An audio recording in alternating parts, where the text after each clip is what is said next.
Olá, sejam todos bem-vindos ao canal Reflexões Analíticas.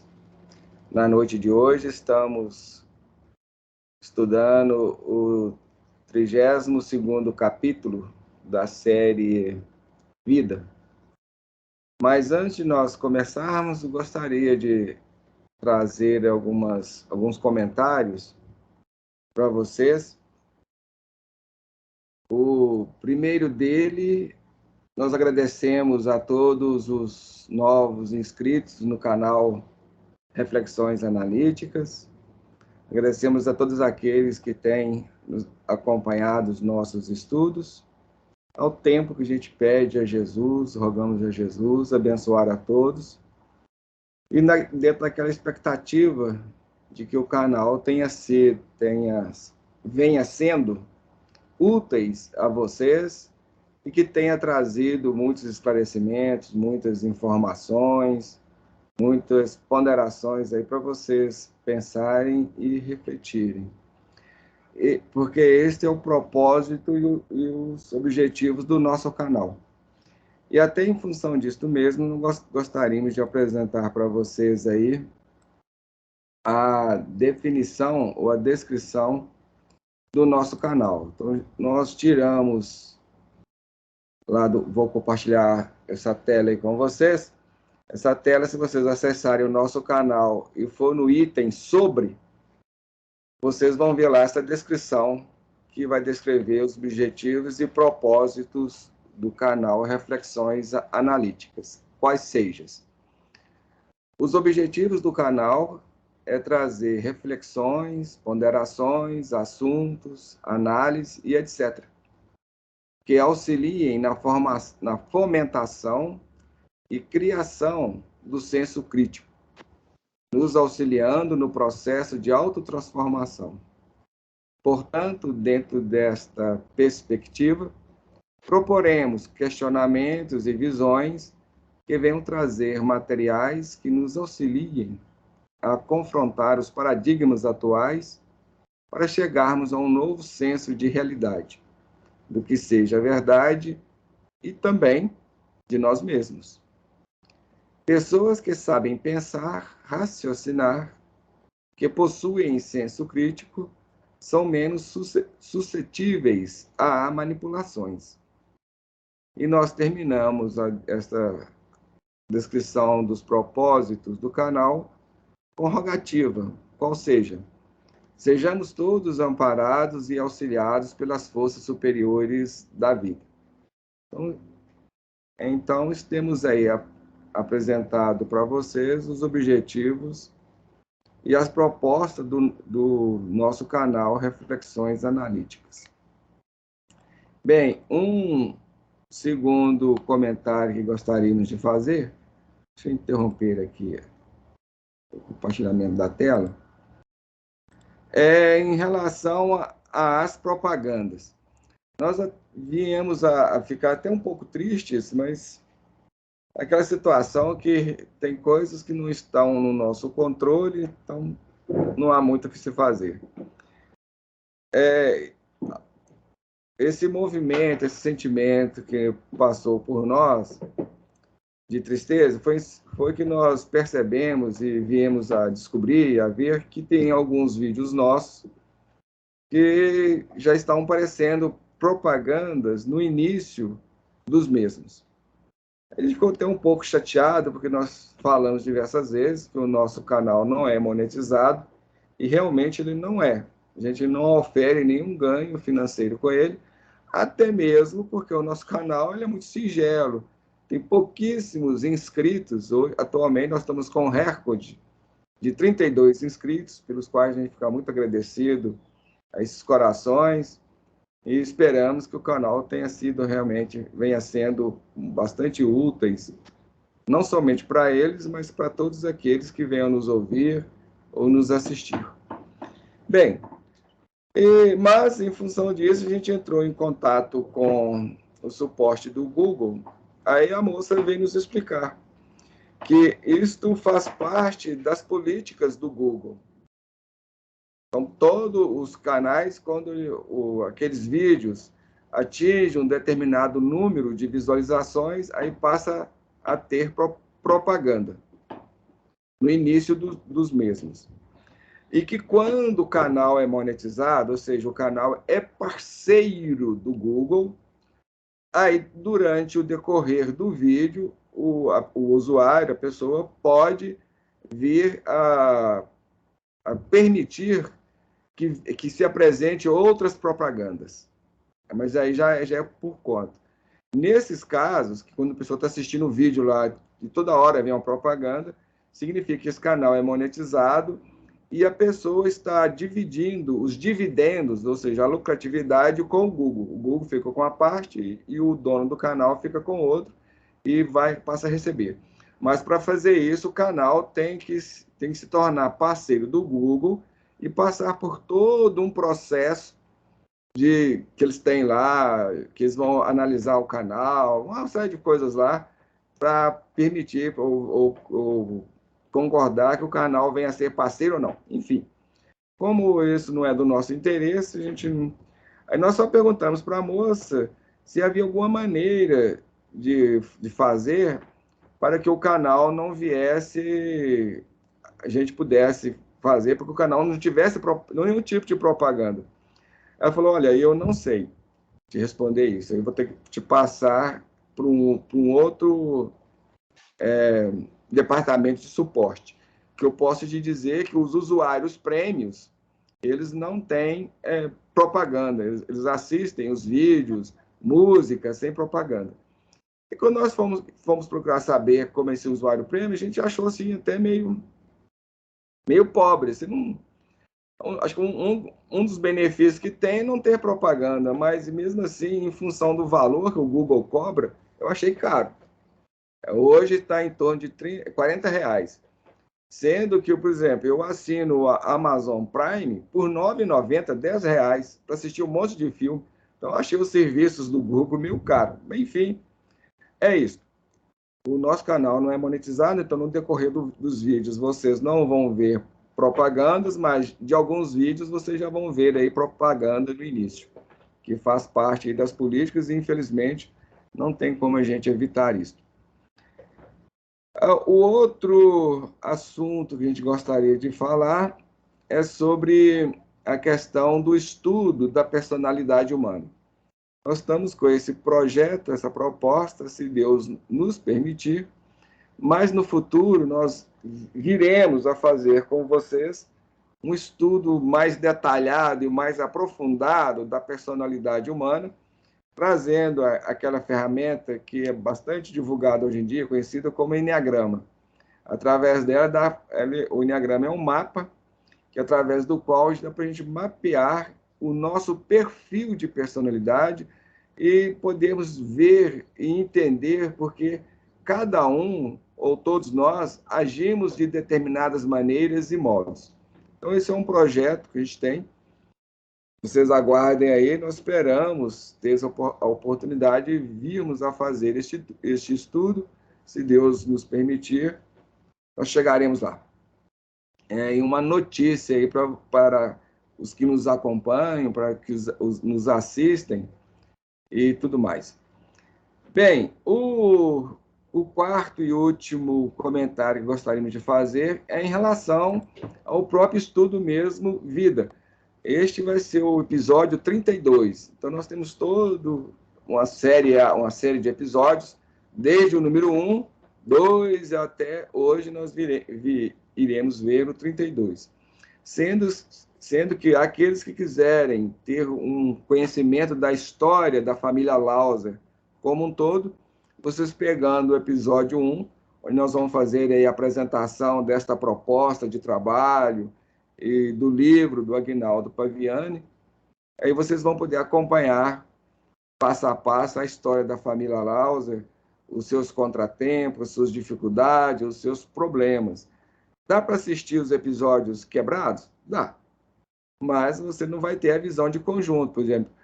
Por que a pessoa agiu de determinado modo, de determinada maneira?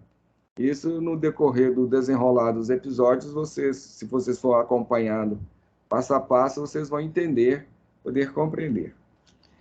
Bem, posto isto, vamos à nossa prece para podermos iniciar aí os nossos trabalhos do dia de hoje, da noite de hoje. Como a gente falou, nós lembramos, nesse estudo, nessa sequência de estudo, nós estamos vendo este livro, estamos estudando este livro do Aguinaldo Paviani, Vida, seu maior patrimônio. Ok? Bem, quem quiser também pode adquirir o livro, ele se encontra aí disponível aí nas livrarias do Aguinaldo Paviani mesmo, ou na Amazon, em outras livrarias, aí. Bem, fica por conta de cada um. Geralmente nós não recomendamos, nem falamos nada nesse sentido. Nós estamos apenas fazendo o estudo desta obra e procurando trazê-la para nós, aplicar os conhecimentos ou as vivências da família Lauser, trazendo isso para nós, tentando entender o nosso próprio psiquismo, os nossos comportamentos, as nossas posturas, atitudes, enfim, a nossa maneira de viver e ver a vida.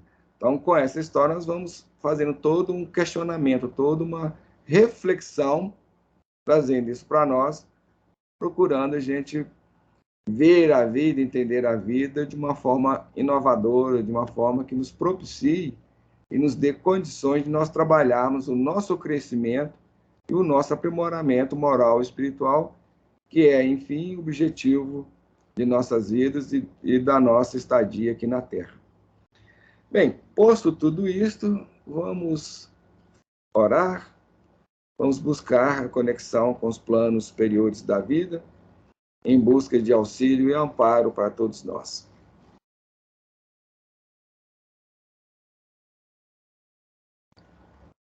Deus, Pai de amor e de bondade, Jesus, Divino Médico, nesses instantes que nos preparamos para iniciar o estudo das noites das quintas-feiras, te rogamos, Senhor, aquele amparo, aquela assistência de que carecemos e necessitamos, não somente para entender e compreender os temas desta noite, mas principalmente para sabermos transmitir aos nossos irmãos as informações corretas, aqueles esclarecimentos de que todos necessitamos. Te rogamos abençoar as irmãs que se reúnem conosco neste momento, pelas vias da tecnologia, para efetuarmos juntos este estudo. E te pedimos ainda, ao tempo que também agradecemos a presença daqueles corações amigos que se reúnem ou se unem conosco em busca também da aprendizagem, do conhecimento, do estudo, enfim, daquelas informações que nos auxiliem em nosso processo de conhecimento de nós mesmos e que tragam aquelas orientações para podermos superar as nossas dificuldades, as nossas sombras íntimas. Senhor da vida, muito grato por todas as bênçãos, por todas as dádivas que temos recebidos, lembrando dos membros inscritos em nosso canal Reflexões Analíticas, vos pedimos abençoar os seus corações, abençoando o seu lar, os seus familiares. Rogamos também, dentro desta mesma pauta, para todos aqueles que vierem a nos ouvir e nos assistir de futuro, mantendo aquela expectativa de que estas informações possam lhes auxiliar em seu crescimento e no conhecimento de si mesmos. Senhor, contamos e vos pedimos o teu amparo, hoje, agora e sempre, que assim seja. Bem, como nós estamos dizendo, hoje nós vamos ver os movimentos finais do capítulo 6 do livro do Aguinaldo Paviani, Vida, Seu Maior Patrimônio, capítulo cujo título tem por título A Partida de Marcelinho. E na próxima semana nós já vamos ver o capítulo 7º, vamos entrar no capítulo 7º. E o trecho de hoje, de estudo desta noite, nós o intitulamos Aprendendo a Viver. E vocês vão entender daqui a pouco o motivo deste título, as razões deste título. Então, nós terminamos no estudo da quinta-feira passada, da última quinta, vendo que o senhor Ernestino pediu à sua filha Julieta o endereço daquele do senhor Benjamin, que era um terapeuta dentro das linhas religiosas, no qual a filha tinha ido buscar auxílio, mas que não gostou muito dele, mas chegou a comentar com o pai. E ele, então, pediu para ela o endereço dele e foi lá. Já tinha ido lá 2 vezes visitar o local onde o seu Benjamin atendia e conversava com o público e trazia informações, fazia palestras, e ele não conseguiu. E ele voltou numa terceira tentativa, onde ele veio a encontrar com o senhor Benjamin.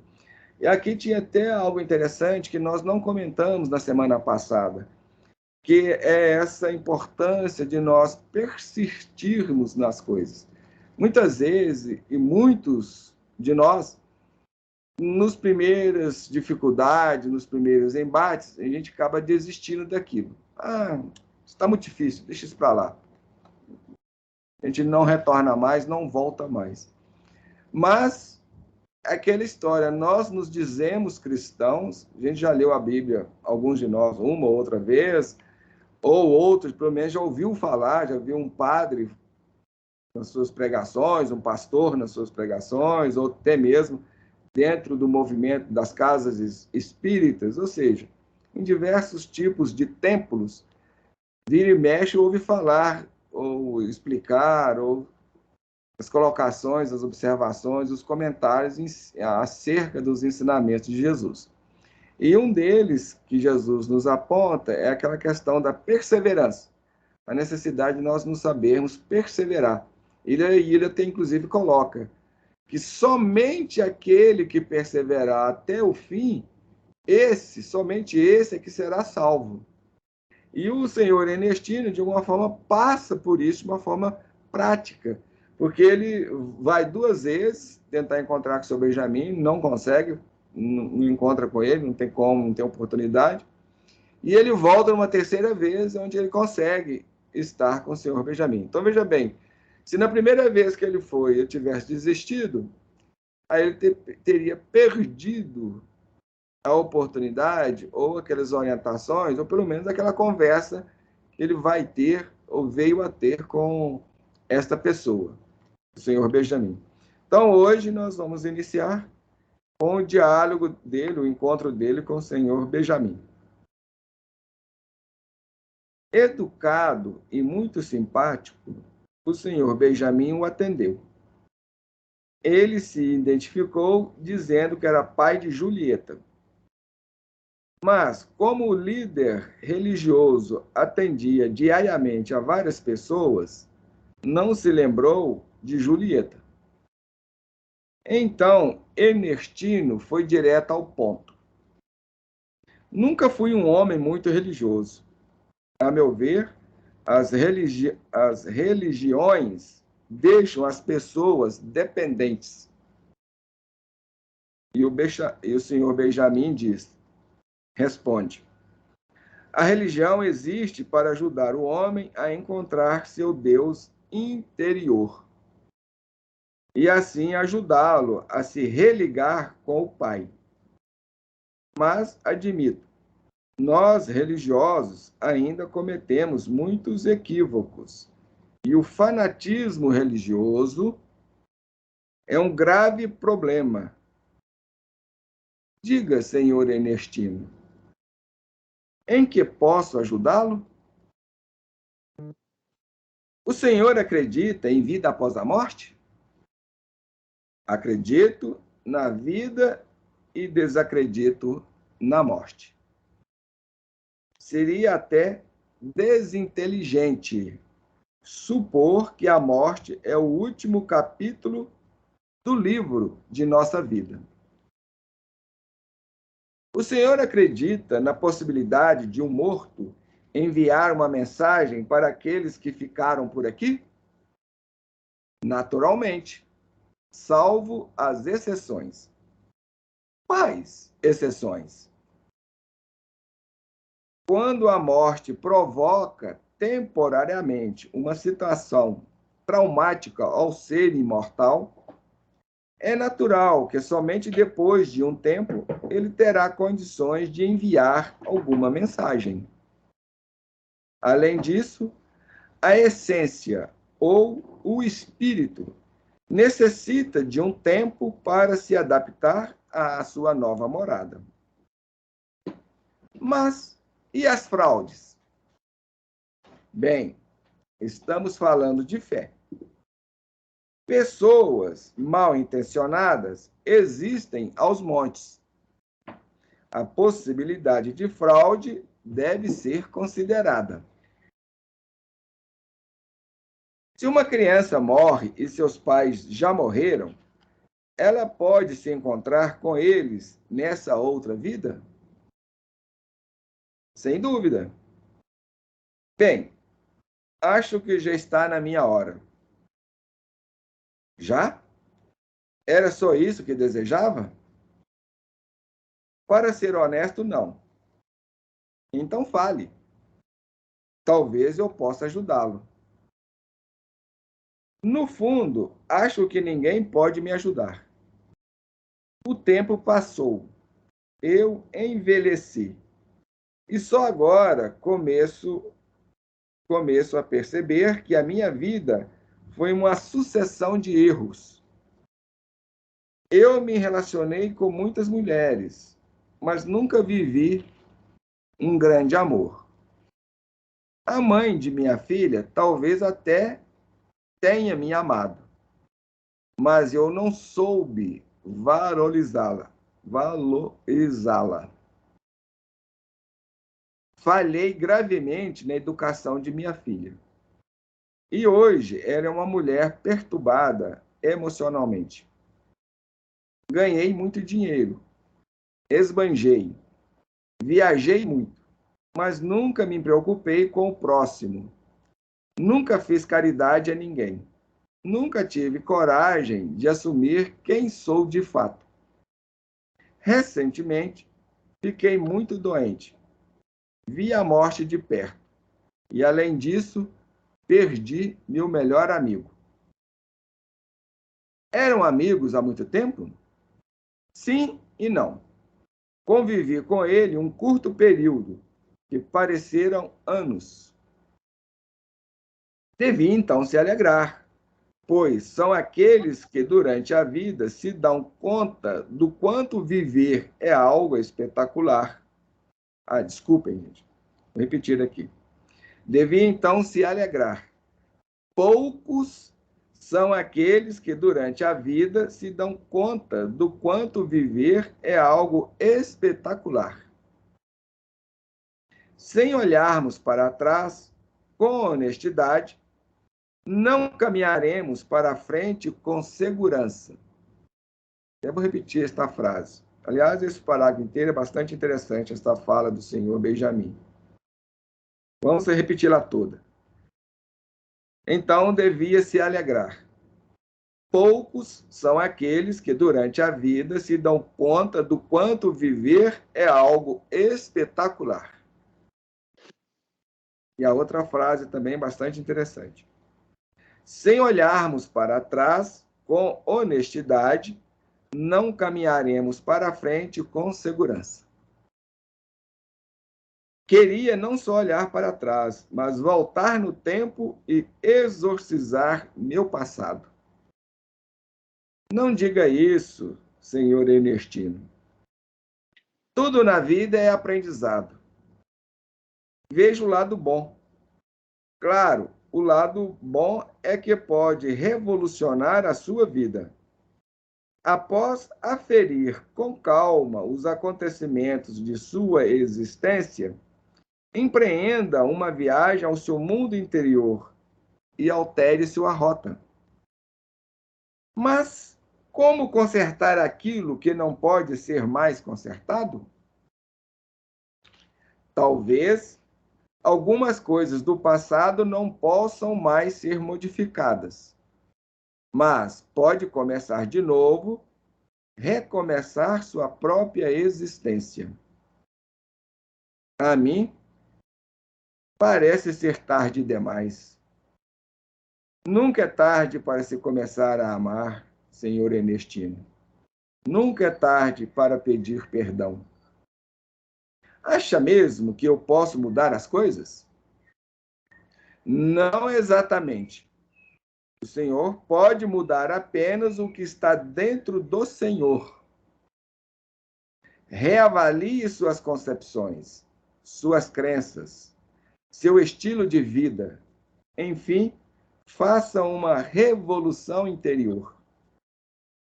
Pois aí só o Senhor tem poder para fazê-lo. No meu mundo interior? Sim, meu irmão, no seu mundo interior. É natural o seu desejo de ajudar seus familiares. Mas não esqueça, ninguém muda ninguém. Então, esse é o trecho onde vai finalizar o capítulo 6. E tem aqui bastante coisas que consideramos muito interessantes.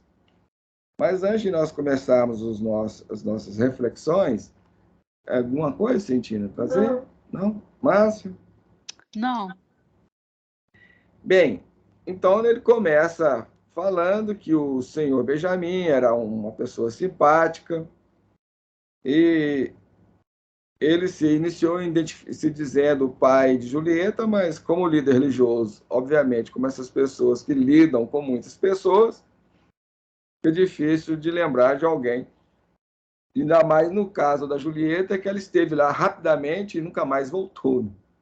Ela foi lá, teve uma conversa, no meio da conversa ela largou o seu Benjamin falando sozinha, já não gostou muito daquilo que o seu Benjamin falou com ela, ela não ficou satisfeita.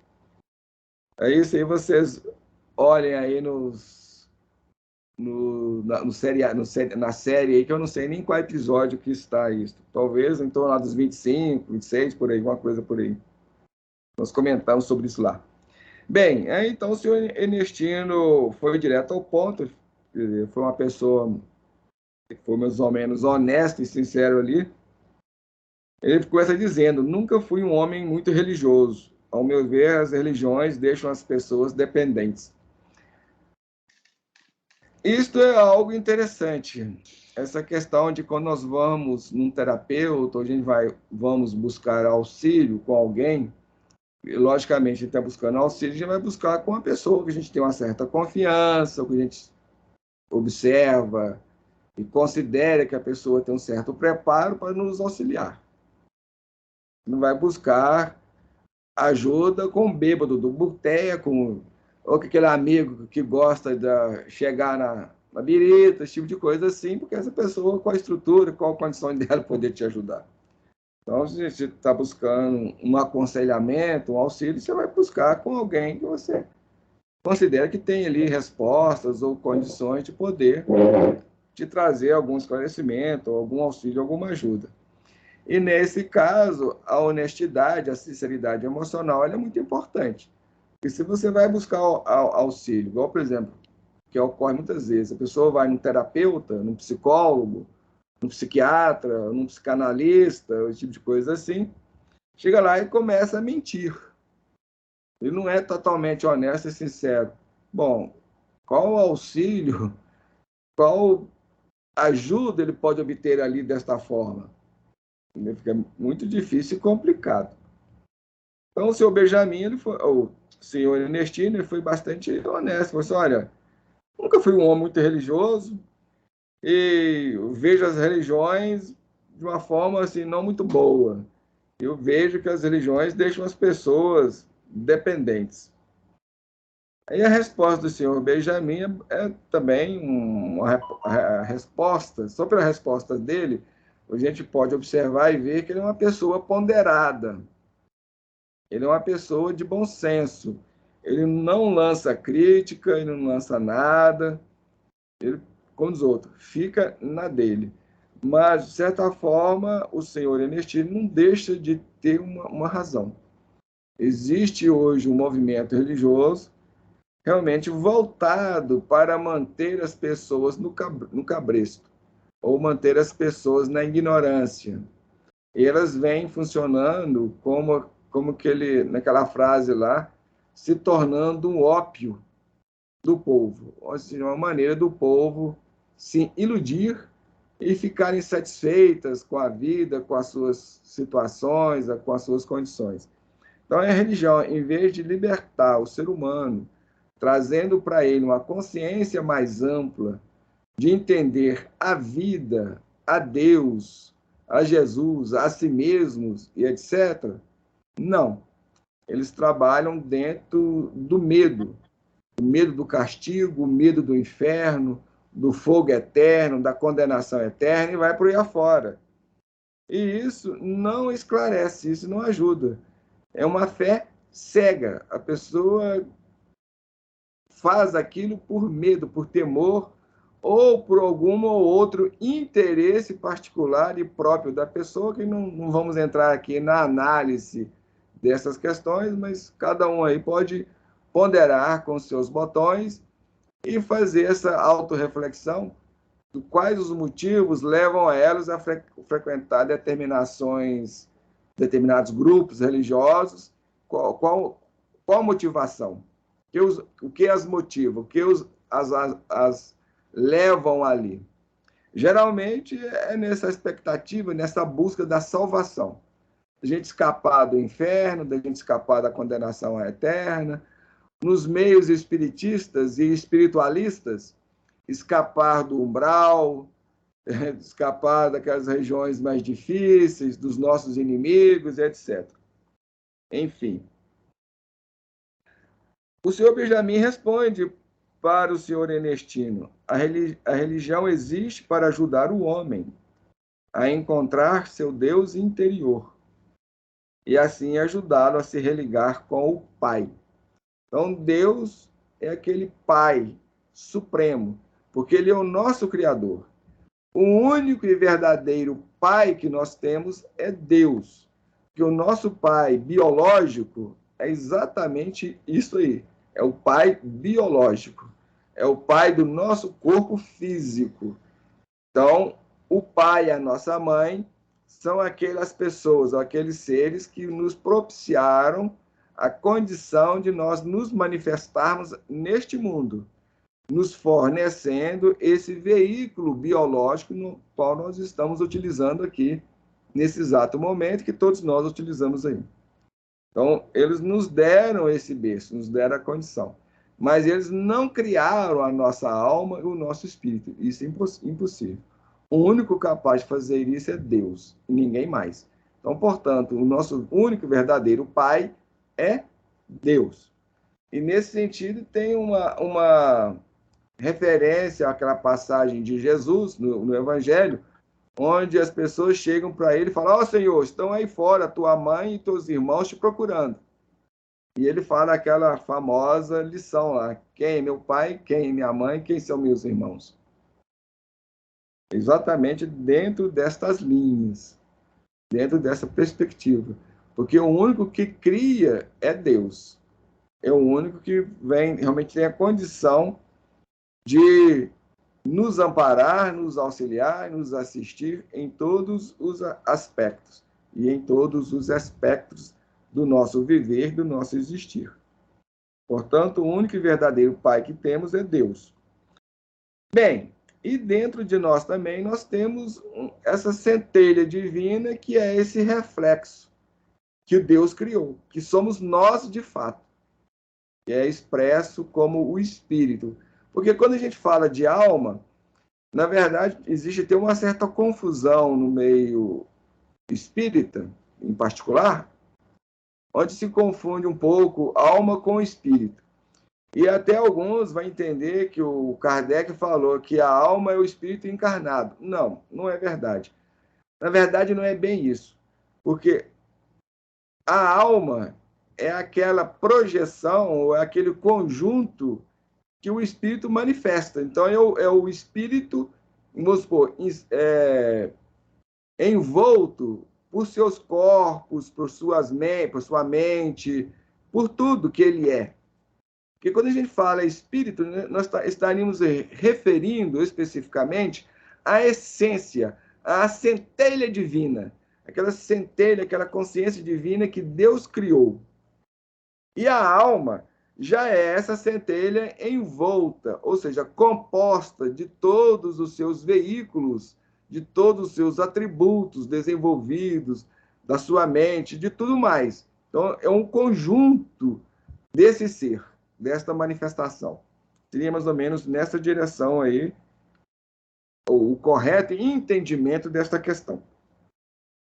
Bem, mas retornando aqui, realmente o senhor Benjamin tem razão, porque as religiões foram criadas para auxiliar o homem a encontrar-se consigo mesmo, ou, na linguagem de Buda, a se iluminar, ou seja, a se tornar consciente.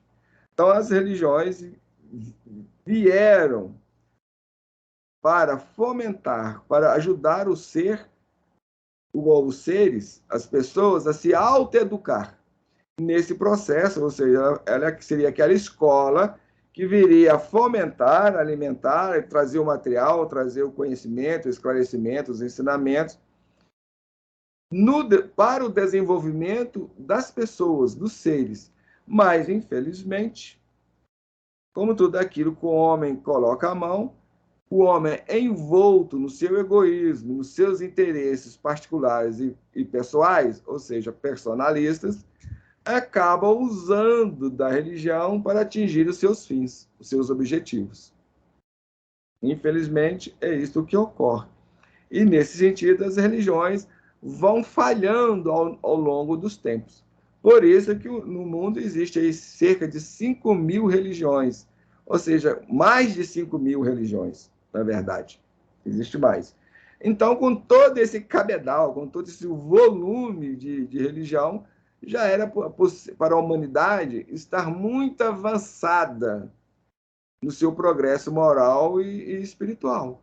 Era para nós estarmos vivendo uma civilização de paz, de equidade, de equilíbrio, de harmonia, de perfeição. E nós estamos muito longe disso. Nós vivemos ainda o império, ao contrário, a gente vivemos ainda o império, o domínio do egoísmo, daquelas questões pessoais, em torno do próprio do egoísmo, dessa questão egoísta, onde a gente vai ver a violência, as guerras, as disputas, os conflitos, uns tentando enganar os outros, vai por aí afora, um verdadeiro inferno. Então, quem que fica esperando inferno depois da morte, não se preocupe, nós já estamos no inferno. Isso aqui é um verdadeiro inferno, um verdadeiro caos. Tem sofrimentos de todos os tipos e feitios. Basta você olhar à sua volta. Pare de olhar um pouco para o umbigo e olhe ao redor de si que você vai ver. Sofrimentos de ordem morais, sofrimentos emocionais, sofrimentos psicológicos, sofrimentos espirituais, sofrimentos físicos, biológicos. Pode escolher. Então, dentro dessas quatro áreas, desses 4 campos, vocês têm sofrimentos de todo o tipo e feitio, para todos os gostos. Consequentemente, como nós estamos dizendo, as religiões, nesse sentido, têm falhado fragorosamente.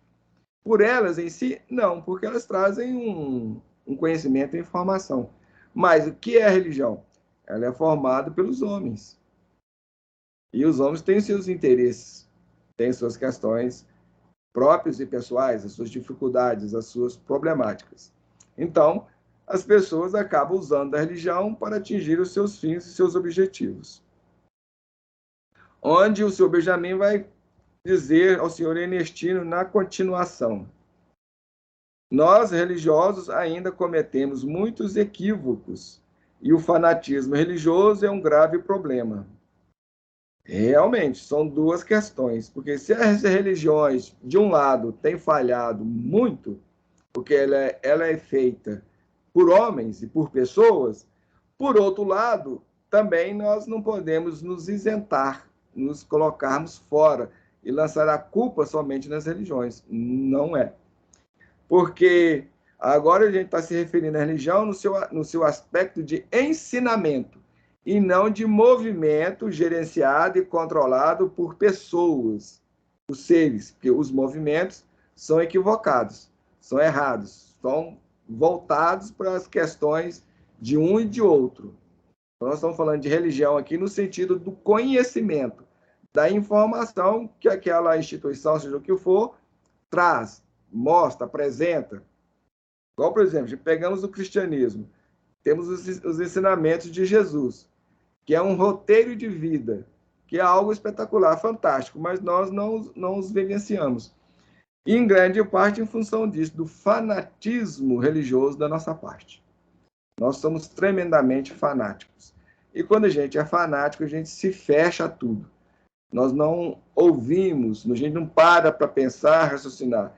A gente adota aquilo ali que a gente aprendeu como uma verdade, aquilo é uma coisa cega, ou seja, a gente não fez uma análise daquilo, a gente não refletiu sobre aquilo, não procuramos comprovações, nada. A gente simplesmente aceita aquilo como verdade e, a partir daí, queremos impor esta visão aos outros.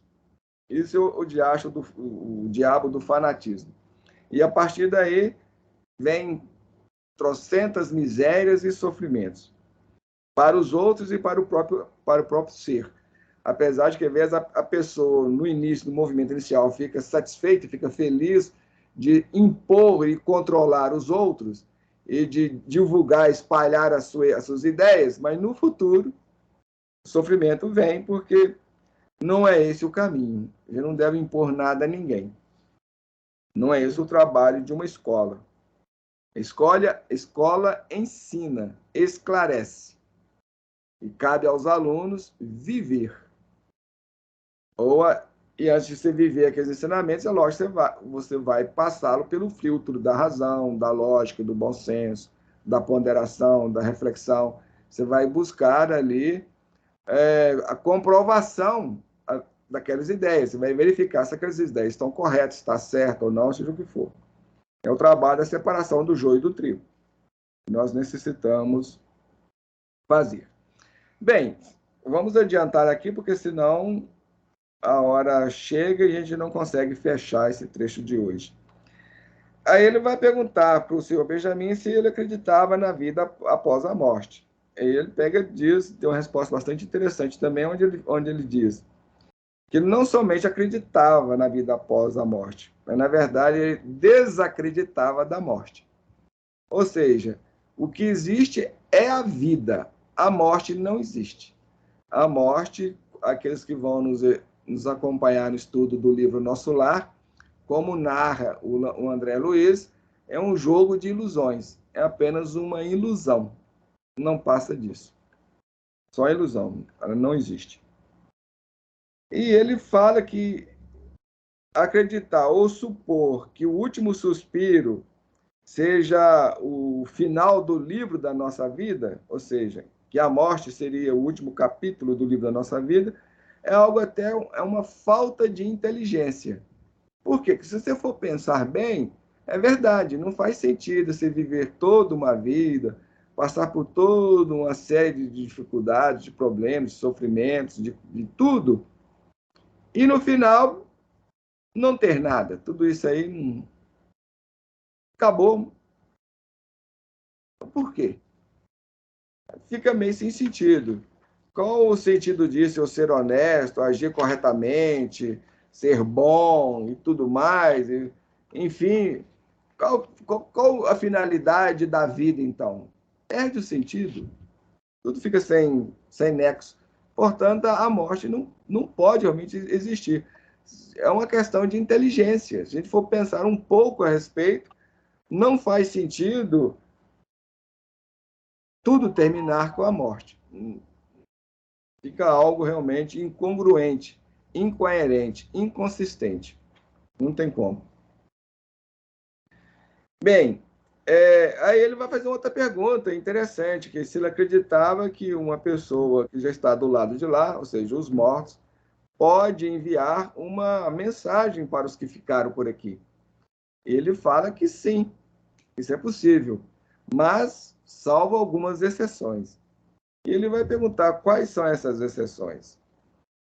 Bem, ele vai falar que a morte, geralmente, ele nem coloca essa observação aqui, mas isso que nós estamos colocando, que geralmente, ele não pode colocar isto como algo absoluto e final, que não é verdade, mas, na maioria dos casos, em função do nosso nível de evolução, nosso nível de ser ainda muito baixo, muito primitivo. Nós sempre estamos retornando a esses temas, a essas questões. Então, só vocês virem nos nossos vídeos ou nos acompanharem, e a gente vai voltar a isso e voltamos a isso várias vezes, trazendo cada vez mais um pouco mais de informação. Como a gente já falou bastante sobre isso, nós não vamos repetir aqui isso outra vez. Que o nosso nível de existência, nosso nível de ser, ele é muito infantil. Ele é muito primitivo. Então, em função disto, geralmente, quando a gente volta para o lado de lá, a gente sofre um tipo assim de um trauma. O ser imortal. Nós, enquanto seres imortais, enquanto almas, enquanto espíritos. A gente volta, vamos dizer, meio traumatizado. Igual a criança, igual a nossa situação aqui. A gente nasce aqui. A gente nasce dentro de uma perturbação. Só com o passar do tempo que a gente vai, vamos dizer, tomando conta e acordando para as coisas, a mesma coisa ocorre nesse processo de retorno. Porque nós estamos deixando um corpo e nascendo num corpo novo, no corpo espiritual. Então ocorre esse processo também, de a gente voltar meio zonzo, meio perdido, sem saber onde estamos. A gente desperta como se fosse de uma letargia, de um sono, de uma sedação. Algo similar acontece assim. Mas isso em função do nosso estado primitivo. E isso não ocorre com todos, não. Dependendo do trabalho que a pessoa realizou sobre si, do seu desenvolvimento psicológico, emocional, da sua estrutura, ele pode passar por este processo de modo mais consciente e voltar para o mundo espiritual sem tantos transtornos e problemas. Então, esse trabalho está em nossas mãos, mas a gente não quer fazer isso. Primeiro, que a gente acha que morte é uma besteira. Para nós, a morte nem existe. A morte só existe quando ela bate na nossa porta e leva alguém próximo a nós ou a nós mesmos. Se levou alguém próximo a nós, aí ela existe. Ah, é mesmo, a morte existe. Passou algum dia, 1 mês, 2 meses, 3 meses no máximo, aquilo já perdeu o sentido, já perdeu a razão. Aquele choque que a gente levou já não funciona mais e a gente voltou ao nosso mundinho, ao nosso sono espiritual e mental. Voltamos para, como o senhor Honório Abreu gostava de dizer, para o ramerrão da vida. É isso. Ou seja, voltamos lá para os velhos hábitos e para a rotina do dia a dia. Bem, ele vai falar que quando a morte provoca temporariamente uma situação traumática ao ser imortal, é natural que somente depois de um tempo ele vai ter condições de enviar alguma mensagem. Então, ele está falando, quando a morte, ou seja, isso não vai ocorrer com todas as pessoas, mas na maioria dos casos, sim. Então, as pessoas muitas vezes querem receber mensagem dos seus entes queridos, principalmente nos meios espíritos ou quem se alinha ou aceita essa possibilidade, ou são mais ou menos espiritualistas, alguma coisa assim. Só que muitas vezes a pessoa do lado de lá não tem condições de dar isso. A pessoa se encontra ainda traumatizada, com vários problemas. É o que a gente está sempre falando. Morrer não transforma ninguém.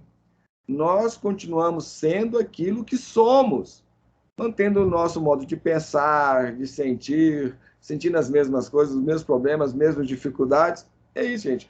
A morte é uma porta. Vamos entender isso. É apenas um portal, é um Stargate. O que é Stargate? Aquele portal que levava a outros mundos. No caso, a morte é o Stargate que nos leva a outra dimensão. Só isso. Nada mais, nada menos do que isso. É como você atravessar de uma porta para outra. Só que em vez de você chegar em outro mundo, você chega numa outra dimensão. A dimensão espiritual, que é um outro mundo. Bem, além disso, a essência ou o espírito necessita de um tempo para se adaptar à sua nova morada. É isso que nós estamos falando. Então a gente volta para o lado de lá meio atordoado, meio confuso. A gente ainda não tem a habilidade, como o bebê não tem a habilidade de manipular ou controlar o corpo físico, quando nós também chegamos do lado de lá, a gente não tem habilidade, não tem esse controle mental do corpo espiritual. Não temos. Porque durante a vida, a gente passou a vida aqui, a gente não fez um processo de autoeducação.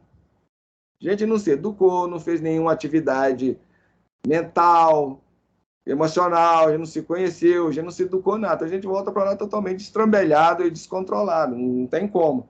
Para a gente voltar para lá em um estado harmonioso, um estado equilibrado, nós temos que trabalhar sobre nós mesmos. A gente tem que realmente realizar um processo de modificação, de autoconhecimento e preparo, senão não tem jeito. Aí o Sr. Benjamin vai levantar uma outra questão que é muito em voga e é muito elencada aí principalmente pelos cientistas, ou por aqueles contrários a esta faceta. E as fraudes? Bom, elas realmente existem. E como ele mesmo fala, que estamos falando de fé. Quando a questão não entra no campo da fé, é complicado. Complicado. Então, pessoas mal intencionadas existem aos montes. E nos meios religiosos, de modo geral, não vai ser diferente. Em todos os setores da nossa vida, a gente vai encontrar os mal intencionados. Todos, infelizmente, nós estamos no mundo ainda primitivo, que o mundo de provas e expiações é um mundo primitivo. O mundo começa a sofrer alguma mudança, alguma melhora, quando a gente entra em regeneração. Quando o mundo passa para a fase de regeneração, aí sim algumas coisas começam a mudarem. Porque na regeneração o que vai imperar é a honestidade, a verdade, a sinceridade, o bem comum, esse tipo de coisa. Então, ali no mundo de regeneração, não vai ter campo para alimentar o egoísmo avassalador e as coisas inferiores. Não tem. Então, vamos pensar bem, porque aqueles que não estão se alinhando a essas perspectivas do bem, do crescimento, do aprimoramento, a pessoa não quer crescer, não vai poder continuar na Terra. Vai realmente para um mundo mais compatível com o seu estado. Porque a Terra não pode continuar indefinidamente onde a maldade impere. E a maldade traz consigo a violência, os atritos, a confusão, as intrigas, as brigas, as guerras, o egoísmo. Todo mundo que fica dando pernada uns nos outros, passando para trás, que leva vantagem, quer dominar, quer controlar, quer mandar e tudo mais. Então, no mundo de regeneração, isso não cabe. Se a pessoa ainda está nesse patamar, vai embora. E nesse sentido, nós estamos lendo ultimamente um livro chamado Exilados da Terra, bastante interessante, que vai contar a história de um grupo de pessoas que está saindo da Terra e indo para o mundo primitivo. Muito legal. E vai trabalhar essas questões lá todas lá que a gente está falando aqui. Bem, então as fraudes elas existem e essas pessoas que gostam de passar os outros para trás, eles não vão poder ficar na Terra. O tempo deles está ficando curto. E muitas vezes, mesmo que a pessoa, essas pessoas que gostam de enganar, roubar, meter a mão, mesmo que elas queiram mudar a partir de agora, como ela já fez muitos prejuízos, isso não vai levar, não vai fazer com que ela não vá para o mundo inferior. Ela vai, porque é da lei, ela feriu a lei, ela agrediu a lei. Qual lei? A lei divina que nós estamos referindo. E o que é o determinante da lei divina? Amor. Então, a lei divina é amor. Ela implica e coloca que nós devemos amar. E se você está ferindo, agredindo essa lei, você ficou em dívida com ela. Então, você cometeu um monte de erros. Igual esses políticos aí, cometeram um monte de erros. Já fizeram acontecer. Eles vão poder ficar na Terra? Não. Ah, mas se arrependeram. Igual o último presidente que está aí. Aparentemente, está arrependido e quer consertar. Bem, por mais bem que ele venha fazer agora, isso não vai levar com que ele escape de ir para o mundo inferior. Ele vai, mas ele vai numa condição melhor, pelo menos vai mais consciente. Não vai igual os outros para lá, obrigado, que os outros e vai para lá sobre o guante. Sobre, igual, por exemplo, o presidente anterior que fez aconteceu e não mostra nenhum arrependimento, esse vai amarrado pela força da lei. Aí a condição dele é bem pior, bem mais drástica. Porque aquele que se arrepende ainda tem a chance de voltar para a terra, ir lá, consertar as coisas lá e voltar. Já aquele que vai dentro do guante da lei, nas algemas, esses aí, a chance de retornar à terra é, vamos dizer, ridiculamente mínima. Bom, e essas pessoas, eles não vão sozinhos, não. Vamos lembrar que quando Lúcifer caiu do céu, ele arrastou consigo uma quarta parte das estrelas do céu. Então ninguém cai sozinho. É aquela história que Jesus fala. As ovelhas conhecem a voz do seu pastor.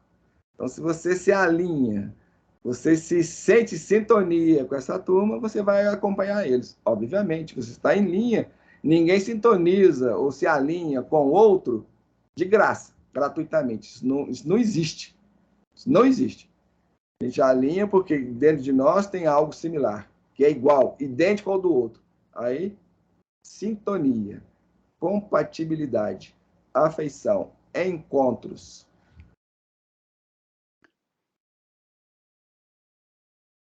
Vamos voltar aqui.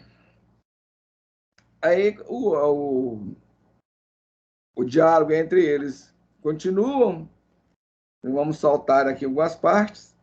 E o senhor Ernestino vai dizer: no fundo, acho que ninguém pode me ajudar. O tempo passou, eu envelheci, e só agora eu começo a perceber que a minha vida foi uma sucessão de erros. Eu me relacionei com muitas mulheres. Então, é essa história aí. Na verdade, o senhor Ernestino está fazendo aqui uma reavaliação da sua vida, e isso que nós deveríamos fazer. Não esperar chegar à velhice, esperar chegar à beira da morte para a gente fazer isso. Isso é um processo que a gente devia fazer quase que diariamente. O ideal, como segundo o São Luís nos ensina, é fazer diariamente. No final do dia, depois de deitar na cama, a gente fazer uma avaliação. O que eu fiz hoje de bom e de mal? Onde eu posso melhorar? Onde eu cometi erros? Onde eu fui infeliz nas minhas atitudes, nos meus comportamentos, nos meus sentimentos, nos meus pensamentos, etc. Deveria ser uma avaliação diária. Mas, como nós somos incapazes disso e nem queremos tal coisa, pelo menos deveria fazer de vez em quando. Parar e começar a rever a nossa vida, avaliar a nossa existência. O que nós temos conseguido, por que objetivos, por que causas, e o que nós vamos fazer com tudo que a gente adquiriu. Ainda mais as pessoas já mais avançadas na idade, o que eu vou fazer com a minha casa, com o meu dinheiro no banco, na poupança, nos investimentos, no meu carro, porque você pode morrer, como qualquer um de nós pode morrer a qualquer hora, e tudo isso aí fica. Quem vai aproveitar na linha de sucessão. E vai aproveitar também na medida do seu próprio nível de ser. Às vezes mete o pau e daí a pouco está pobre igual o Jó. É o que mais acontece. Aí a vida está cheia dessas histórias. Os pais ajuntam e os filhos espalham, igual galo, igual galinha. Cisca tudo para longe, desaparece tudo. E o pai, no mundo espiritual, fica lá chorando as pitangas e se lastimando. Enfim, a situação é bastante drástica, nós não vamos entrar aqui no meandro, porque é tema que dá pano para manga, ele poderia trazer vários casos e várias situações, enfim, cada um planta o seu próprio inferno. Então, seja como cada um escolheu para si. Bem, então o senhor Ernestino ele faz uma avaliação sincera e honesta, até certo ponto, até uma certa medida de si mesmo. A mãe de minha filha talvez tenha me amado, mas eu não soube valorizá-la. Muitas coisas, muitas vezes nós falamos já também muito sobre isso, nós estamos sempre tentando jogar a responsabilidade sobre os outros. Ah, o meu marido era uma tralha, não prestava, a minha esposa era uma vagabunda, desculpa a expressão, e vai por aí afora, transferindo responsabilidade. Porque a pessoa, por menor maturidade que ela tem emocionalmente, ela vai ponderar consigo. Qual é a minha parte nisso aí? Porque um casamento, por exemplo, nunca fracassa por causa de um lado só. São os dois lados. E geralmente nós nunca damos a mão à palma. A gente sempre joga na culpa no outro. Ah, o outro que é culpado. Mas o que eu fiz para tentar salvar o barco, ou seja lá, que essa relação, ou seja o que for, não naufragasse? Muitas vezes nada. A gente só joga pedra ainda e faz mais buraco para ele afundar mais rápido. Mas a culpa é do outro. E assim vai com tudo mais. Nós sempre estamos assim. E hoje, atualmente, está pior ainda, porque quando você mostra para o outro a realidade do que ele ainda fica com raiva de você e quer te destruir. Fica puto. Aí sempre faz alguma coisa em retaliação contra você. Isso fora os sentimentos de raiva, de ódio que ele emite para você e tudo mais. Então você não pode apontar o erro, a gente não pode ser sincero e verdadeiro, não. O preço é alto. As pessoas falam, eu quero honestidade, eu quero sinceridade, eu gosto de sinceridade. Não gosta, não. Você vai ser sincero, a pessoa não, espuma, como diz no popular aí, espuma. Mas o senhor Ernestina foi bastante honesto. Faz uma avaliação da sua vida com bastante honestidade e sinceridade. Ele assume, bem, até certo ponto, até certa medida, os seus erros e suas falhas. Então, eu não valorizei a minha esposa, falhei gravemente na educação da minha filha. Ele não falou, minha esposa falhou em educar a filha. Uai, mas se a filha é filha dela, também é filha dele. São dois. É dois, não é um. A questão é, eu fiz a minha parte nisso aí, eu contribuí, o que me compete, eu fiz. Então, se a sua consciência te aprova, ok, tranquilo.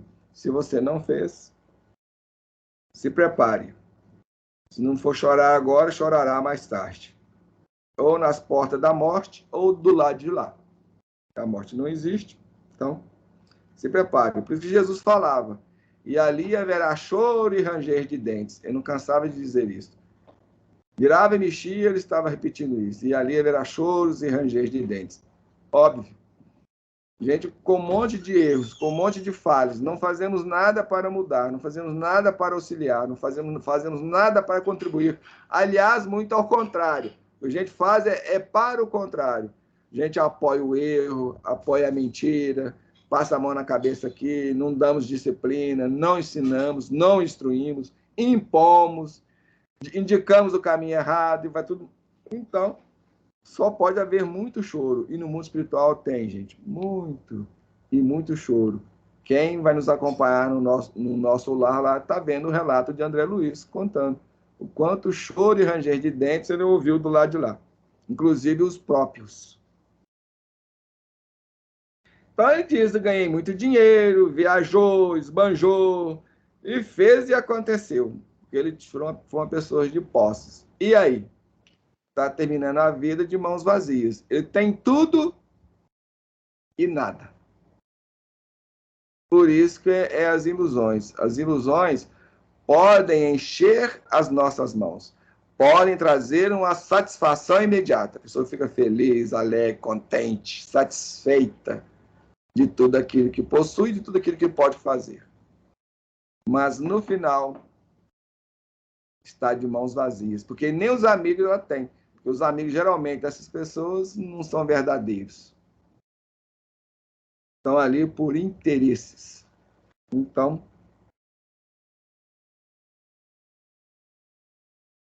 aí ele ainda muito mais, um pouco mais honesto, ainda não chegou nesse ponto de honestidade, não, mas pelo menos ele começou a abrir campo para essa área, que ele vai dizer, recentemente fiquei muito doente, vi a morte de perto. E além disso, perdi meu melhor amigo. Tudo isso foi choques para ele, que levou ele a despertar consciencialmente para as realidades maiores da vida, porque isso é a realidade. Essa vida nossa na horizontal, das conquistas materiais, da vaidade, da posse, e etc, etc, etc, etc, etc, muitos etc, são tudo ilusões. Não é real, é ilusões. O grande problema é que, em função do nosso nível de consciência, da falta de conhecimento que nós vivemos, existimos nele, a gente não, a ilusão nos parece ser algo concreto, ser algo real, mas não é. E uma hora essa ilusão acaba, principalmente quando a gente morre. E quando o corpo físico morre, a gente chega do lado de lá, a gente vê o quanto de ilusão a gente tinha e alimentava, porque as coisas, o dinheiro, você está lá com a fortuna no cofre. Se você for uma pessoa rica, barrotada de dinheiro, mesmo o seu casebre na favela, deixa de ser seu. Outros vão ocupar e você não vai poder fazer nada. Você vai chorar, espernear, expulsar, brigar, e tudo inútil. Tudo inútil. Fumaças. Literalmente, porque você vai pegar a porta lá, sua mão passa por entre ela. Tem muitos filmes aí mostrando isso aí, ó. Só assistir Netflix, seja o que for, ou na sua televisão, vira e mexe, passa um filme desse. Os monstros lá tentando pegar as coisas, viu? Consegue nada. Fumacinha. Então o senhor Benjamin pergunta para ele, vocês eram muito amigos? Ele falou que sim e não, porque ele conviveu com ele um curto período de tempo, mas esse curto período de tempo pareceram anos, e isso é bastante interessante.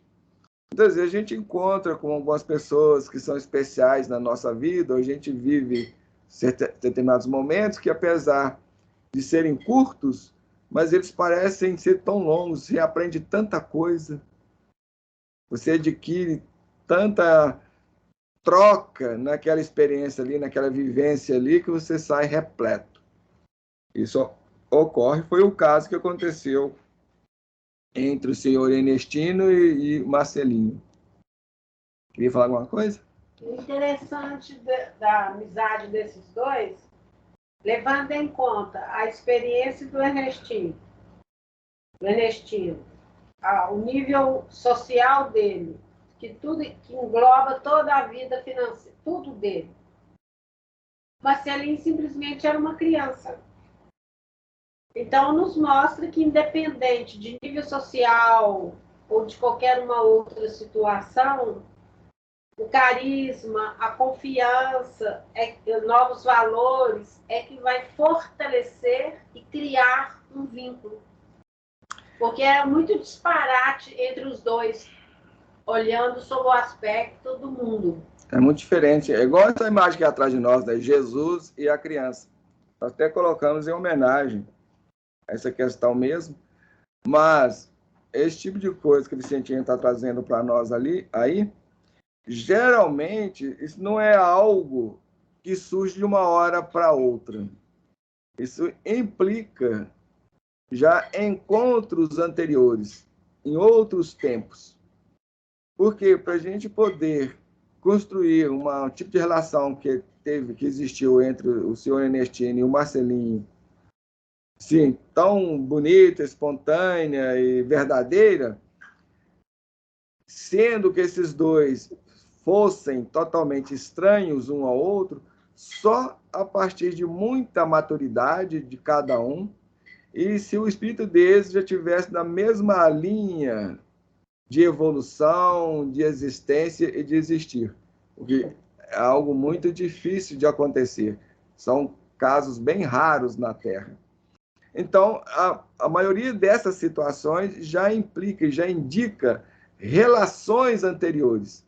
E isso só foi apenas um reencontro. Qual tipo de relação, qual a dimensão dessa relação, aí é outra questão, não sei se o Aguinaldo vai trabalhar e trazer aqui nesse livro. Aguardemos. Talvez ele traga algo a esse respeito. Mas, com certeza, tem algo aí a mais. Isso não é, por acaso, esse tipo de coisa. E o senhor Benjamin vai falar para ele, ué, então você deveria se alegrar, porque poucos são aqueles que durante a vida se dão conta do quanto viver é algo espetacular. É uma grande verdade. A maioria de nós passamos, às vezes, a vida toda correndo atrás das ilusões, essas coisas passageiras que vão ficar. A gente não para prestar atenção quanto viver é espetacular. E isso aí tem uma dimensão, uma profundidade, eu poderia falar uma aula inteira só sobre isso. Quanto viver é espetacular. É algo magnífico. A vida é algo fantástico, porque a vida é Deus.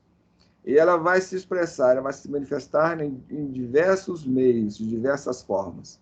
Temos aí a natureza, com a sua beleza, as aves, as plantas, os animais, os rios e tudo que nos cerca. O vento, o pôr do sol, o céu. É uma maravilha. E as estrelas, o sol, a lua, a gente não percebe nada disso.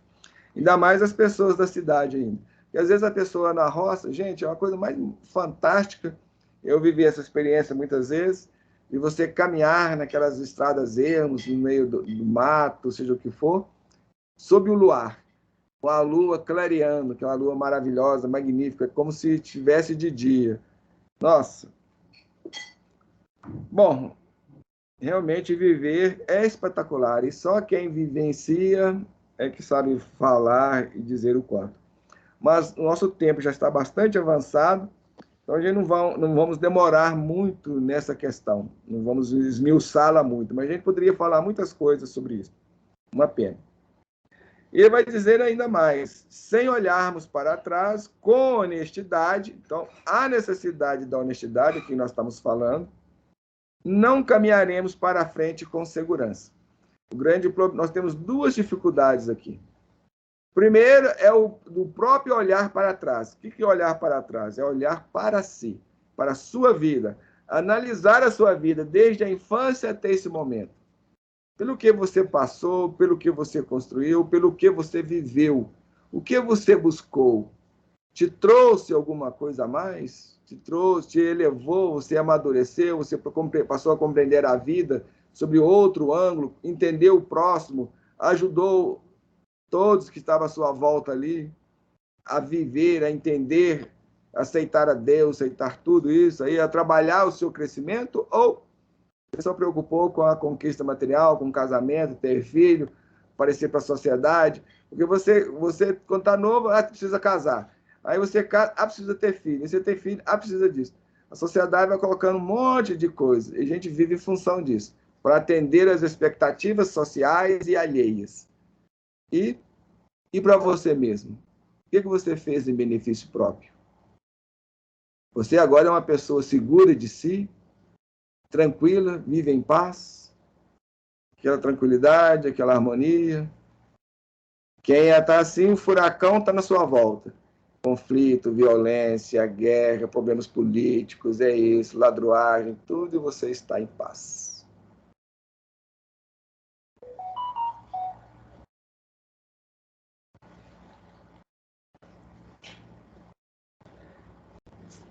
E o segundo problema é fazer isso com honestidade. O grande problema nosso, nós não somos honestos, nós não somos sinceros. Coisa também nós estamos vindo falando bastante sobre isso.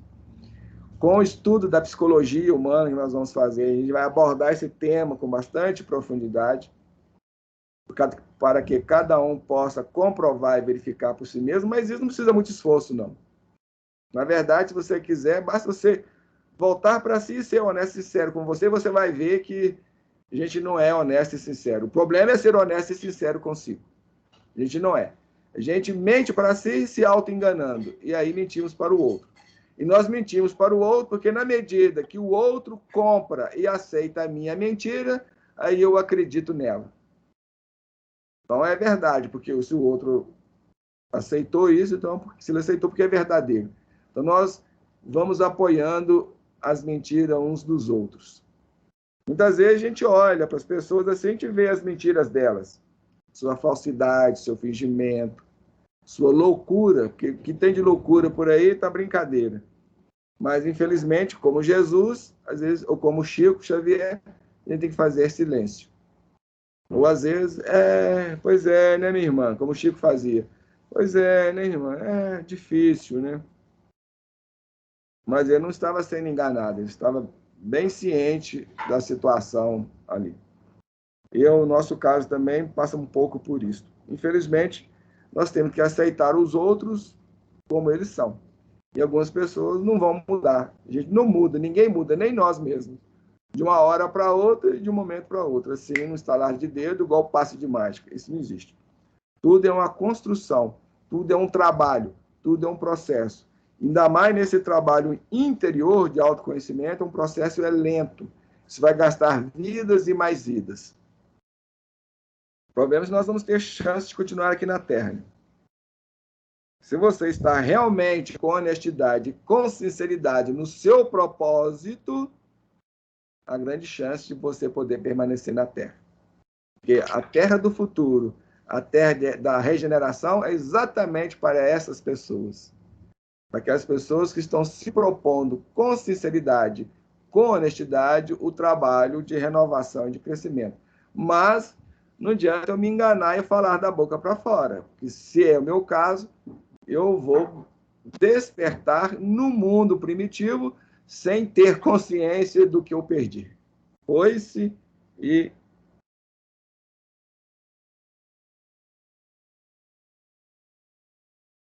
É isso que o seu Benjamin vai falar para ele. Mas na frente, tudo na vida é aprendizado. Tudo na nossa vida é aprendizado. Então, para que chorar sobre as pitangas, sobre o leite derramado? É um aprendizado. A gente tem que saber olhar para essas questões todas com um novo olhar. Então, os conflitos políticos que tem por aí, essa roubalheira, essas coisas todas, isso para nós é que a gente fala material didático, ou seja, para que eu venha a aprender, que eu venha a superar as minhas próprias questões. Geralmente a gente se identifica com essas questões e nos envolvemos e caímos na esparrela. Aí ele continua a maldizer os outros, a compartilhar coisas horríveis, péssimas, meter o pau no ciclano, como se o fulano também não fosse igual ou muito diferente. Um é o santo e o outro é o pecador. Dos dois lados. Um defende do lado de cá, o outro defende do lado de lá. E um ataca de cá e o outro ataca de cá. E a verdade que interessa, essa aí já foi para as cucuias há muito tempo, não é o nosso caso. Porque nós gostamos da mentira, da safadeza, da falsidade, do engano. Isso a gente gosta. E queremos comprar os outros, que a gente, igual os espíritos inferiores. Foi perguntado, por que os espíritos, então, nos levam ao mal? Por satisfação. Eles querem estar junto dos iguais. Se você é igual a mim, a gente se sente satisfeito. Então, quando os iguais se reúnem, eles se sentem satisfeitos. Então, quando você se reúne para ficar falando mal de um político e do outro político e defender um ou outro, você está reunindo aos iguais. É aquilo que Jesus fala. As ovelhas conhecem a voz do seu pastor. Exatamente isso. Você entra em sintonia, compatibilidade. Está igual. E nós fazemos. Então, a gente deixa de aprender que o momento de conflito, o momento da dificuldade, o momento da tragédia, seja do que for, é para nossa aprendizagem. A gente tem que aprender com aquilo. Aprender a superar, aprender a olhar de outra forma, aprender a contribuir, aprender a auxiliar, a se educar emocionalmente, psicologicamente, enfrentar as coisas e tentar resolver, ser solução e não ser um peso a mais dentro das situações, o que nós fazemos. Nós não ajudamos e nos tornamos um peso a mais. Então, na medida que você alinha com o político lá para falar mal do outro, você está se tornando um peso a mais. Qual a sua contribuição real e de fato? Nenhuma. Você está causando confusão porque você quer impor a sua ideia, sua visão. E a verdade? Isso não te interessa. Isso não interessa para a pessoa. A verdade para ela não importa. É o que menos importa. Esse é o nosso problema. Como a gente estava falando de um palestrante aí, eu sempre estou ouvindo as palestras dele, ele fica metendo pau aí, a FEB, não sei quem, porque adulterou as obras de Kardec, fez isso, fez aquilo, porque foi incluído isso, incluído aquilo, que mudou isso, mudou aquilo. Agora, a verdade para ele também não interessa. Porque para a pessoa que tem que preocupar é a verdade. Tá, houve adulteração? Então tá bem. Tá correto falar, houve adulteração. Mas o que foi colocado está certo. Então, se está certo, se é verdade, silêncio. Agora, se é mentira, se é um equívoco, se é falso, se leva ao erro, ao engano, aí sim. Então, nós teríamos que preocupar com a verdade e não defender pessoa B, C, D, E, F, G, H, Y, Z. Não, a gente defende a Bíblia como a palavra de Deus. Como se ali não existisse erro. Porque foi Deus que escreveu, como se isso fosse possível. As loucuras humanas. Aí a gente defende lá o Kardec, porque se ele falou é verdade, pronto. O outro falou é mentira, então eu não está preocupado em analisar se aquilo é verdade, não deixou de ser, se aquilo passou pelo crivo. Bem, então o senhor Ernestino, deixa eu ver se aqui vai ele que está falando. O senhor Benjamin, o senhor Ernestino pergunta, mas como consertar aquilo que já não pode ser mais consertado? Então, se eu cometi o erro, se eu falhei, e aí, o que eu vou fazer? Aí o senhor Benjamin vai dizer para ele, talvez algumas coisas do passado não possam mais ser modificadas. Mas pode começar de novo, recomeçar a sua própria existência. E o Chico Xavier tem uma frase nesse sentido, né? Eu já não me lembro exatamente qual que é, mas falando isso, a gente talvez não possa começar, mas a gente pode fazer um novo recomeço. Algo nesse sentido, que quer dizer a mesma coisa.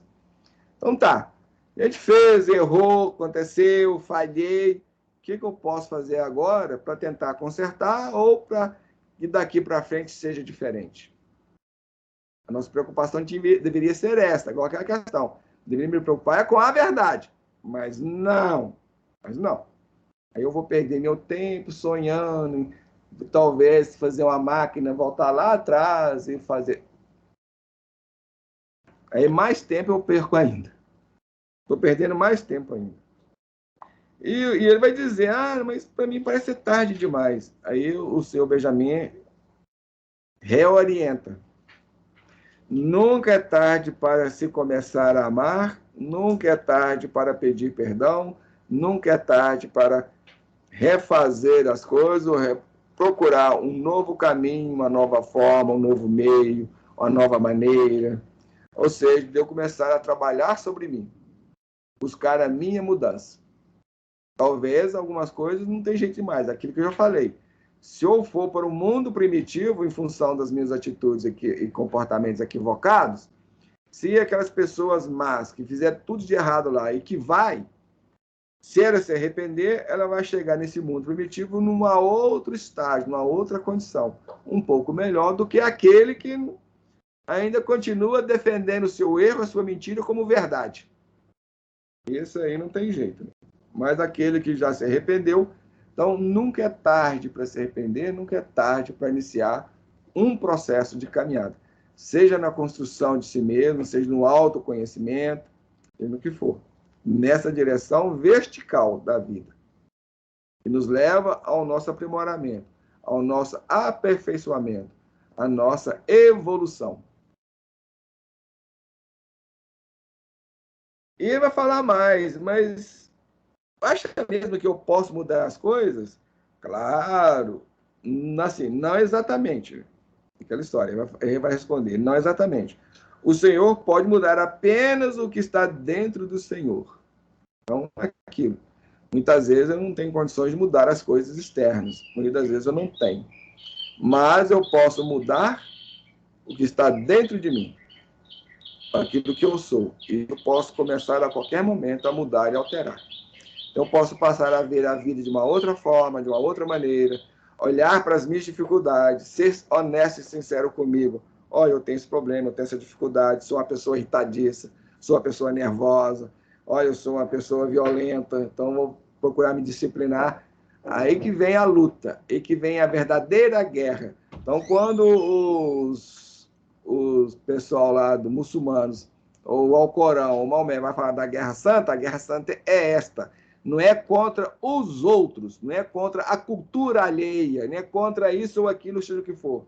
A Guerra Santa é aquela guerra que eu travo em mim mesmo, comigo mesmo. Então, por exemplo, eu percebo que sou uma pessoa violenta.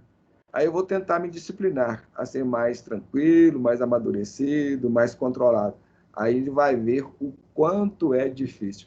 É aí que começa o trabalho.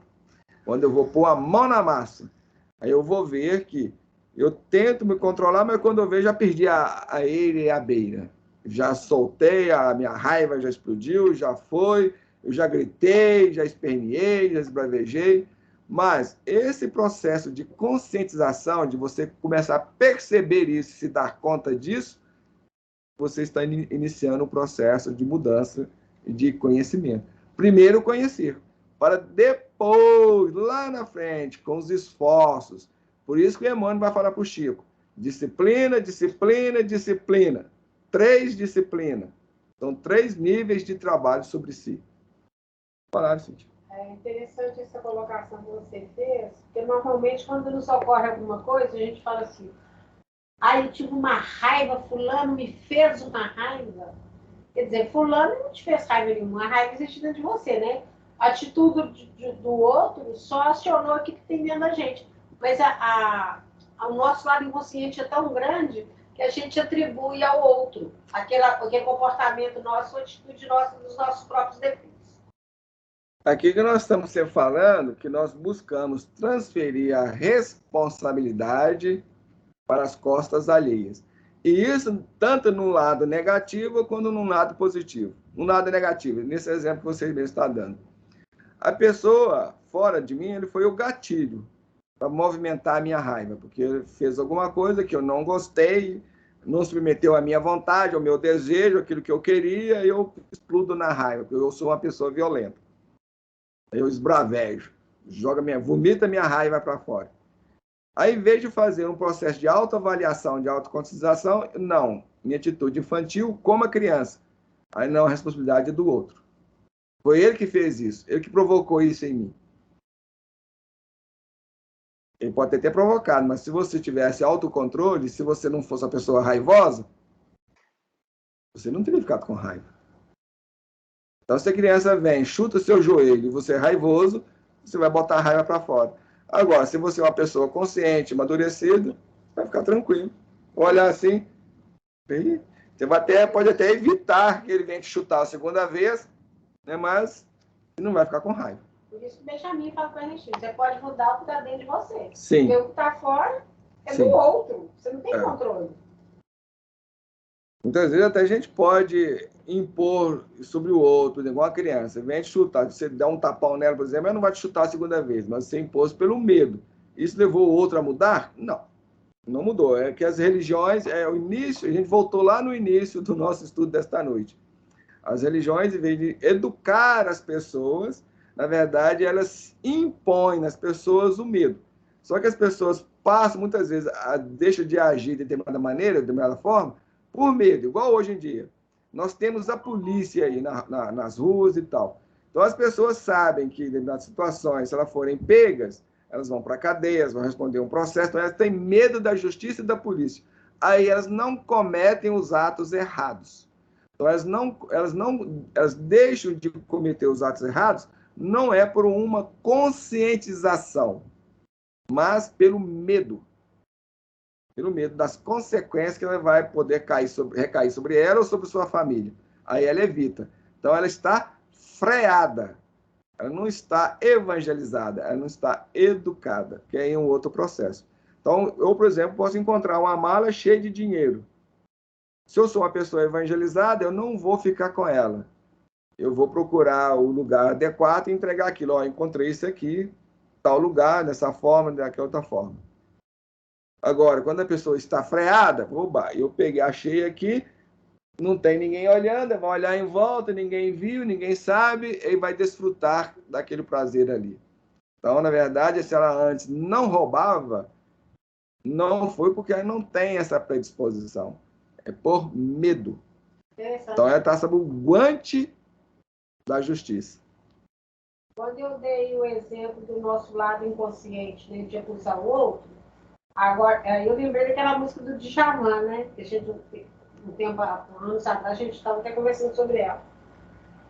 Que é um lado oposto, né?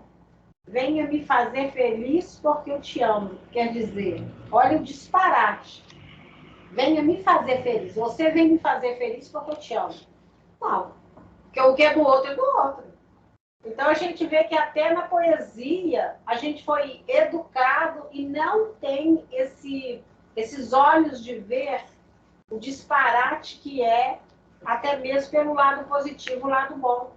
Né? Porque a música deixa bem claro. Venha me nós fomos educados de uma forma errada, enganosa, dentro da ilusão. Porque o outro não pode me fazer feliz. A única pessoa que pode me fazer feliz sou eu mesmo. Tem a cobrança, né? Venha me fazer feliz. Ainda é uma cobrança, uma exigência, como se fosse da responsabilidade do outro e da capacidade do outro me fazer feliz. E nós embarcamos nessa música. Se isso fosse possível, Deus já nos teria feito felizes, já nos daria felicidade. Jesus também. Já que ele é o nosso Salvador, então... E a gente embarcava nessa música, né? Adorava na época. Pois é, mas só... Aí, por isso que eu falo, muitas vezes as pessoas ficam irritadas comigo, aborrecidas comigo, porque me manda mensagem no WhatsApp, lá no Face, eu viro e mexo e falo, não, isso aí está errado. Está incorreta essa colocação, essa observação. É incoerente, inconsistente, ou parcial, ou totalmente equivocado, etc. Tem muita coisa por aí. Né? Tudo é um aprendizado, porque a gente embarca nessas histórias aí da vida e não para refletir. Aí o senhor Benjamin, então, vai falar para o senhor Ernestino trazer o roteiro, que para ele e para todos nós. Então, o que nós devemos fazer diante de tudo isso aí? Reavaliar as nossas concepções, as nossas crenças, o nosso estilo de vida. Ou seja, fazendo isso, nós vamos fazer uma revolução interior. É aquilo que eu estava falando antes. A guerra santa. A gente vai iniciar uma guerra santa. Uma guerra, por que santa? Porque sou eu contra mim mesmo. É aquela guerra que vai ser narrada no Bhagavad Gita. Do Arjuna contra o... Está Krishna, começa a narrativa do Bhagavad Gita, mostrando o Arjuna no alto do monte com Krishna. Krishna é o Deus, o nosso Deus interno, o nosso ser mais íntimo, essa centelha divina. E o Arjuna é a personalidade. Ele vira para Krishna e fala, mas como eu vou combater aqueles que estão lá embaixo? Porque ali estão os meus familiares, está minha mãe, meus irmãos, os meus primos, meus parentes. Então, é essa guerra íntima. O Bhagavad Gita vai falar dessa guerra íntima contra nós mesmos. Ou seja, dentro de mim, o meu orgulho é meu pai. ou a minha mãe. O orgulho é minha mãe, o perfeccionismo é meu pai, vai de certo. Então, tem todas essas paixões. A nível mental é o pai, a nível emocional é a mãe. A gente vai vivendo. Então, quando a gente vai lutar, quando a gente vai tentar se ver e mudar, a gente vai esbarrar nessas dificuldades todas. O quanto é difícil. É que a gente vai encarar realmente, ter que insistir nesse esforço, nessa luta de automudança. E ele diz mais, ele vai falar mais. Quanto aos outros fora de nós, os nossos familiares, mãe, pai, filhos, amigos, irmãos, parentes, seja o que for, colegas, etc., ninguém muda ninguém. É aquilo que o cientista estava falando que nós estamos comentando. Da mesma forma como ninguém muda ninguém, a gente não pode fazer ninguém feliz. Isso não está na nossa alçada, na nossa competência. É impossível fazer alguém feliz. Não tem jeito. Você pode tentar, mas você vai se frustrar, porque nem Deus faz isso. Se Deus, que é Deus, que tem todo o poder, tem tudo, não consegue fazer isso, você, que não é ninguém, não é nada. Diante de Deus, nós não somos nada. Na realidade... Ou somos alguma coisa, né? Na verdade, somos um grãozinho de areia insignificante. Como é que você vai poder mudar o outro, ou fazer o outro feliz? Não tem como.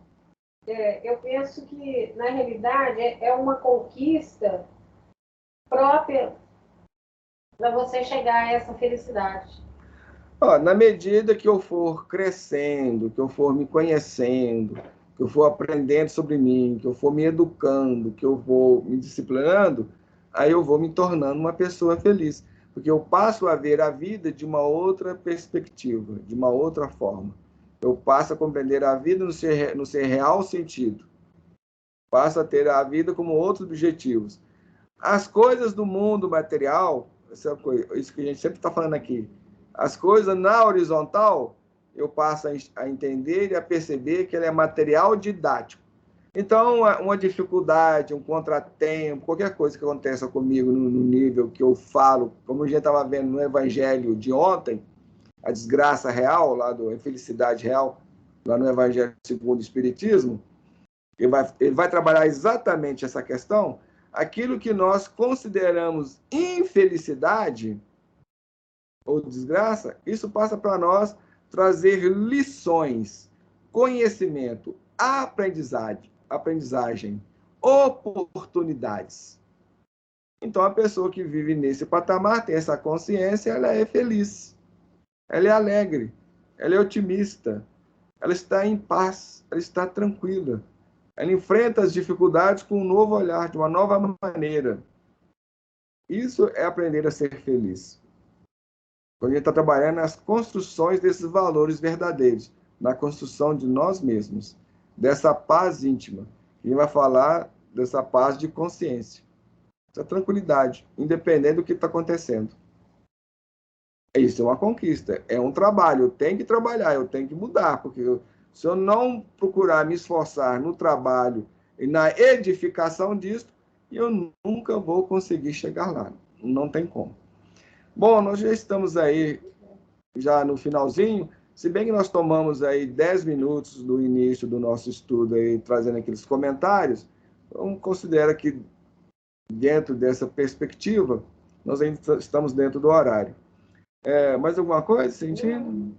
Márcia, queria falar alguma coisa, fazer alguma pontuação, observação, algum comentário? Não, tá. Tranquilo? Tranquilo. Bom, então é isso, gente.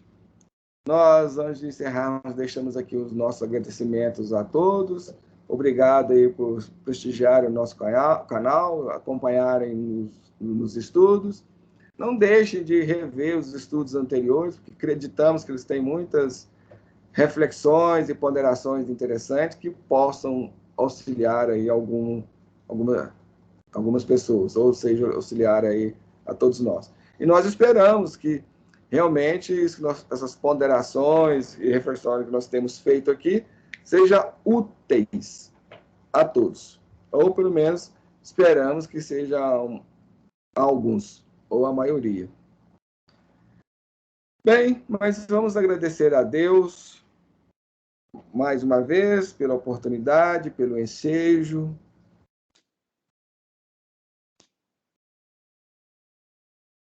Deus, Pai de infinita bondade, Jesus, divino orientador, nesses instantes, no término do nosso estudo desta noite, gostaríamos, antes de mais nada, agradecer-vos pela oportunidade, pelo ensejo,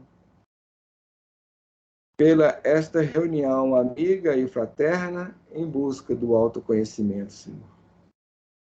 Queríamos agradecer também o amparo, a assistência amiga de que nos vimos objeto, nos vimos cercados, nesta comunhão de pensamentos e sentimentos e propósitos. Agradecer a todos aqueles corações que estiveram conosco nesta noite, os nossos irmãos do plano espiritual reunidos conosco, as nossas irmãs Vicentina e Márcia no plano físico, reunidos pelas vias da tecnologia. Gratos por tudo, Senhor. E para todos estes corações, rogamos as tuas bênçãos.